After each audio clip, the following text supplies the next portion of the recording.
观众朋友，大家好，欢迎再次回到天天话题加拿大版风华资讯。在刚才节目中呢，我们了解了 Audrey 她在钢琴方面突出的表现，以及她在参与社会公益活动中她优秀的组织能力和领导力。那么在接下来的节目中呢，我们继续来听一听她的关于其他生活以及学习方面的故事。那么 Audrey， 我们刚才了解了您在获得的钢琴方面一些成就。那么我们也了解到，您不仅在社会公益上做了很多的一些工作，而且呢，你在学习方面也是非常的厉害，有连续2年取得了全 A 的成绩，而且还有你还就是考了滑雪教练证，还有又是 BC 女子橄榄球队的队员。我觉得你真的太厉害了。我觉得你可以跟我们分享一下你是如何取得这样的成绩的呢？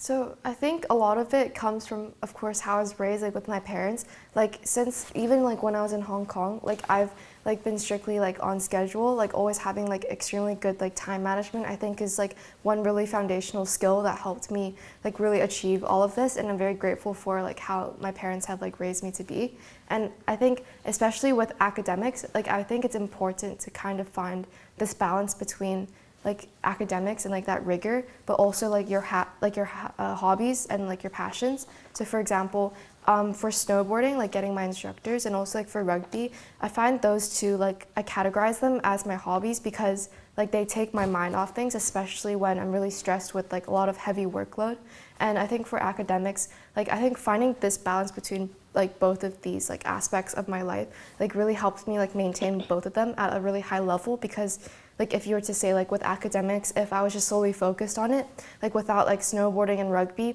like I think I would be like in a really bad mental state as well, because like there's so much stress and like so many things going on. But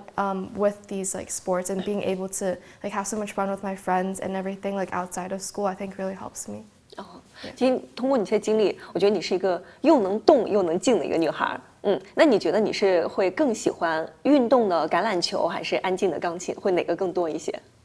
I think since piano has been such a big part of my life already, I'd probably pick piano, because for rugby I started it when I was in my last year at Hong Kong, so I've only been playing for like 2 to 3 years, and I think like for both of them, like I'm very passionate about both of them, because like when I first came to Vancouver, I couldn't find any clubs for rugby because it's not really like, it's a very like male dominated sport here, because I see it in all boys schools, but like the clubs like for girls are like nowhere to be found. So like I have to like drive all the way up to like North Vancouver, or I have to like go to Langley and like Surrey for games. So I have to like drive hours and hours just to like practice or like play a game. So I think a lot of this like passion like also like comes with like perseverance, because that's how I ended up like getting invited to like the BC like Build-A-Bear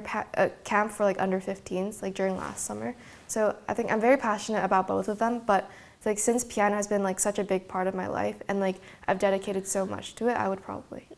对，像我们弹钢琴的时候呢，可以美美的坐在这儿，但是你打这个橄榄球的时候，可能就我们在这个球场上。一定要就发挥自己全部的这个热情和激情，而且像之前我看到一张照片，就你在打橄榄球的时候，这个脸上这个受伤还有点严重，其实看着都挺让人心疼的。你跟我们分享一下，你是什么样的契机开始学橄榄球，然后上的受伤是因为什么事儿呢？什么情况 ？So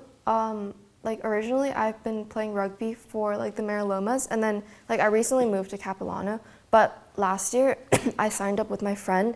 to this like the regionals